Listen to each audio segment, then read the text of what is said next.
My name is Serg. I'm the head of developers of Block.one. I head developer relations at Block.one, and basically our department within the business serves the need of connecting the developers to our technology, raising the awareness around the technology in the masses of the developers, supporting the projects they are planning to build on top of EOS.io, as well as funnel them into our EOS VC, which I think you've heard about today, which is the investment initiative that we have. No, fantastic, and thanks for clarifying that relationship between Block.one and EOS. We saw a great video from Brian yesterday about the Hong Kong hackathon. Can you comment a little bit about how that helped you build the developer relations and what value that's going to have for the company? Sure. So hackathons are absolutely amazing to get the feedback on your product and validate the ideas that have been put into the product itself, and see real developers developing their products on the platform as well. So it was a totally amazing event. We had about 350 people at the event, which is quite unheard of for a hackathon. They were from 17 countries. We had that hackathon as the first in series, and we had it in Hong Kong. And just mind-blowing ideas and a lot of the talent that's gathered in one place, and thinking about the whole idea of the decentralized future and how our technology as EOS.io can bring that future in the reality is just absolutely amazing. But yeah, so. Can you talk about maybe a couple of the projects that are building on EOS? Sure. So probably one that you may have heard today is Everypedia, which is the decentralized Wikipedia project that is led by the co-founder of Wikipedia itself. We have a few big virtual assets trading platforms. One is called OP Skins that has decided to use EOS.io as the base for the WAX token. There are a few big games that are planning to build, or gaming projects that are building in EOS.io, but the community has built quite a few big sort of ecosystem overviews that I'm pretty sure you can find online that shows hundreds of projects that are building on top of EOS.io at the moment. We're quite young as a public network. Community should remember that we launched just a little bit more than a month ago, or we supported the launch of the network just a little bit more than a month ago. But we already see a breadth of new ideas and new projects that are building on top of EOS.io, thanks to the opportunities that our technology brings. So one of the other connections I wanted to make, which was interesting at the EOS hackathon, was that nearly half of the developers were building social impact projects, which kind of links to the discussion that we were having on the Women in Blockchain panel this morning. Why do you think that is? I think that the whole idea of decentralization and bringing vested interest in the overall company or decentralized organization in hands of the individual token holders is quite empowering. So people think that they not just only do social good, but they also can do that via some sort of business that they feel like they're a shareholder in that business potentially. Additionally to that, the whole idea of the immutable information on the blockchain is highly valuable for some of the things like, for example, identity, or for example, credit history. So all of these things that can help deliver the value to unbanked, for instance, or in the countries or the regions where the government doesn't have enough of the reach with their digital technologies to day-to-day people. Thanks. I've certainly had that experience. A lot of people who are drawn to the blockchain community really, I think this morning we had a hand show and half of the people in the room were wanting to change the world and the other half were waiting for the ICO panel. So it's interesting that we're seeing that. So one of the things when you have a new platform like EOS.io, you don't necessarily have a very huge pool of developers who know how to develop on it. And this whole issue of talent and how we develop talent for blockchain has been quite a theme coming out through the last 3 days. Can you talk to me about how you're giving support to developers who might want to build on EOS.io, but maybe they're not, they don't have the full set of skills yet? Sure, that's a great question. So first of all, we are not creating our own language. We are using one of the best languages out there, which is C++, which is the technology that our developers use to build the smart contracts on top of EOS.io, which already helps existing developers to get on board with the concepts of the decentralized technologies and not to learn a new language from scratch. So this is overall from the tech perspective, but from the initiatives perspective that Block.one has, we have a number of initiatives to support the developers themselves as well as the projects building on top of EOS.io. So we released a whole set of the documentation and the onboarding processes and tutorials for developers to get onboarded with EOS.io. As well, we have a few projects and plans to create more of the educational courses to support developers. We also have invested in a university, so we deployed, I think it's about $3 million in the Virginia Tech. So we are creating a blockchain course to support the future generations of academic education and the students who will be coming out with the blockchain knowledge and the decentralized technologies knowledge. We also have an initiative called #built on EOS.io. So Block.one as the company has a very, very strong voice in the community, and we have a very high reach to potential investors or to potential users of the application. So we are highlighting some of the great ideas and some of the great projects that are building on top of EOS.io to support the developers community. As again, what you mentioned before, it's really important to remember that investors or token holders are coming and asking when EOS Moon. You know, this is like the most popular question on the social channels, but I think it lies not in the speculation. It doesn't lie in trading itself. It lies in the future technologies and the value that the projects building on top of our platform will bring. And the more killer apps will be out there bringing value back to the network, the more valued, for example, EOS token will be. So I guess the hackathon series that you've got is a way of attracting more developers into building on your tech. Can you tell us a little bit more about what's planned for the rest of the hackathon series? Sure. So we just ran the first in a series of 5 hackathons around the world. Our next hackathon will be run in Australia, in Sydney. I think it's 4th and 5th of August. You can check out the details online at eoshackathon.io. But we are deploying quite significant amount of money into the prize pool for this event. So the first place at the Hong Kong hackathon won $100,000 and in cash, and it's just been a great journey. They have this absolutely great idea of deploying the digital identities to countries where it's much more difficult to get that identity, and they do it through the retina scan. So they scan your retina and they put your identity on the blockchain, and then later on, if, for example, you get in the hospital and you don't have any documents on you, they will be able to scan your retina and actually identify you, which is like a great project. So we are expecting a high number of not much even better and more interesting projects coming out of the rest 4 of the events. And then we will have a final event in the location that is still not disclosed, but we will have a grand finale where the winners of each of the hackathons will compete for $500,000 as a grand prize. Oh, thank you. And I have to make a plug that EOS actually has a social impact prize at each of the hackathons, and they're going to bring all the social impact winners to the grand finale as well. And that an identity provider won the hackathon is very consistent with what was coming out today about the need for people to solve this identity problem, because the identity is the door to all of the other applications that you could build on blockchain. Sure, and we are very excited to see the development of such projects, but we also want to remind that EOS.io as the platform is not just the software on which public EOS network is running, but we also are quite happy to talk to institutional organizations, because EOS.io is open source, so any organization can pick up the software and run their own private or public blockchain potentially. So this is one of the opportunities that EOS.io brings to the community as well.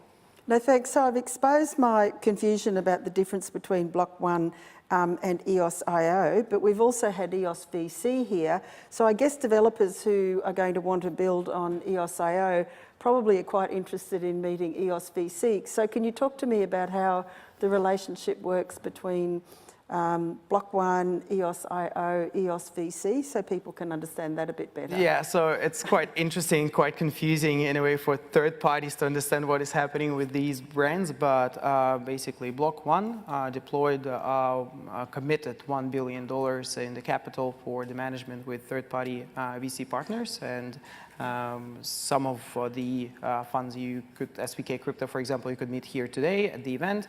We have other partners all around the world. And what we do as developer relations, we get in contact with a lot of great projects that come into us, or we are reaching out and we see that, yes, this is a great idea that should be funded or should be supported. And we channel them into EOS VC, where they go through some basic triage process and then deploy it to the VC partners, and they can do their own due diligence on the projects as well. So developer relations is, in a way, a funnel into the EOS VC ecosystem as well. So one of the things, we've just had a panel on some people predicting the future, and Block.one's just completed a very successful token sale. You've now released your tech, you've got developers building on it. From your point of view, what do you think some of the things are that we're going to see in blockchain over the next 12 months, whether from on EOS.io or just generally some of the changes that we're going to be seeing? Sure, so for EOS.io, we're definitely targeting the increase of our audience of the developers and deploying the awareness about the product to more and more developers. At the moment, the community of the developers for blockchain is quite small in general, comparing to the general audience of the developers themselves, so like traditional developers. So we have a couple of initiatives that we're trying to create right now to educate non-blockchain developers on how to develop for the blockchain, which is quite important, and we will see quite a lot of happening that moving forward from Block.one perspective. Additionally to that, I think from the overall industry perspective and what's going to be happening, there will be a lot of regulations. I think there will be a lot of, more and more ICOs that are not reaching their goals, or the private equity will be coming more in play, and companies will be a little bit more reluctant to do the ICOs themselves, just because it's bringing so much of complexity into their business model, and sometimes it's easier to find an alternative model with private money rather than do a public ICO and bring all the government bodies with that as well. Yes, I think there's a lot of lawyers who are getting rich out of ICOs. Definitely. Yeah, absolutely. So one of the things that I just wanted to follow up with you on, because I do think this is a problem for the industry, is how you get enough developers trained up. And you talked about training non-blockchain developers to learn to do blockchain coding. So how do you do that? I'm really trying to think about what are the models to be able to build out this tech community that we need. So tell us a little bit about that. Yeah, so again, coming back to the academic education, so we're looking in this model, as well as creating special courses that allow traditional web developers to build something exciting in a very short period of time without necessarily deep understanding of what exactly they're doing from the decentralization point of view, but they will get a simple game as a result of their course or tutorial. And we are planning to release some very interactive projects to support that, as well as more in-depth documentation to get deeper dive into the technology itself. So there will be a learning curve and different funnels to capture the developers and educate them, and we are hoping to cover as many as we can. But you're using gaming and incentivization as part of the process of training them? Yeah, it doesn't mean that we will have an ICO for sure, but we will have interactive experiences to do that, yeah. I think more and more we're going to need to, because the way we are currently training people for tech is through school, through university. That's a process that takes a very long period of time, and I think you're looking at some processes that can be done much more quickly. Sure, and in general, we are looking more at the micro degrees or courses, micro courses that will help you to get onboarded quite quickly with the technology. I think overall, academic education is great, but it's not how majority of good developers are onboarding with the technology these days. So we are trying to cover all the bases that we can with our educational materials. So do you think that traditional academic institutions are going to be superseded by other groups such as yours providing alternative training that will fast-track people into technology? Yeah, this is a larger picture of, the academic education and their play at the moment in the educational process itself, and they definitely have some challenges at the moment.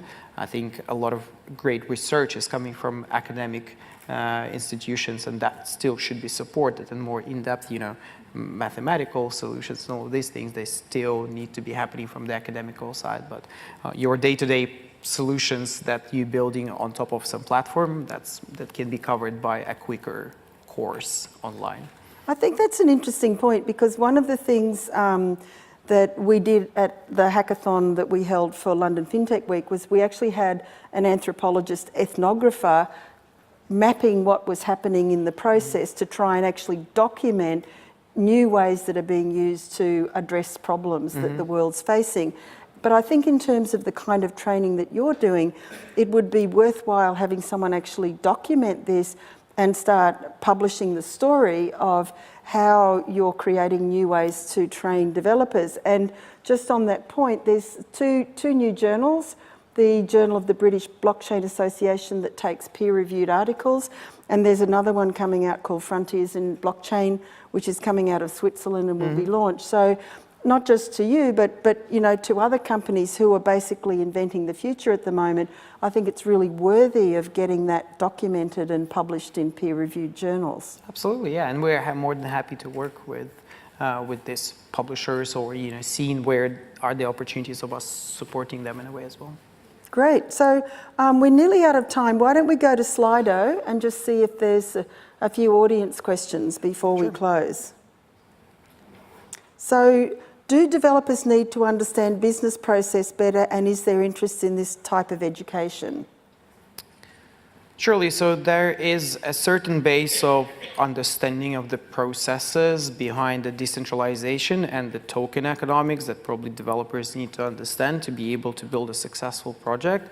And part of the educational offer or processes is usually involving the token economics as well, and some onboarding on how tokens work.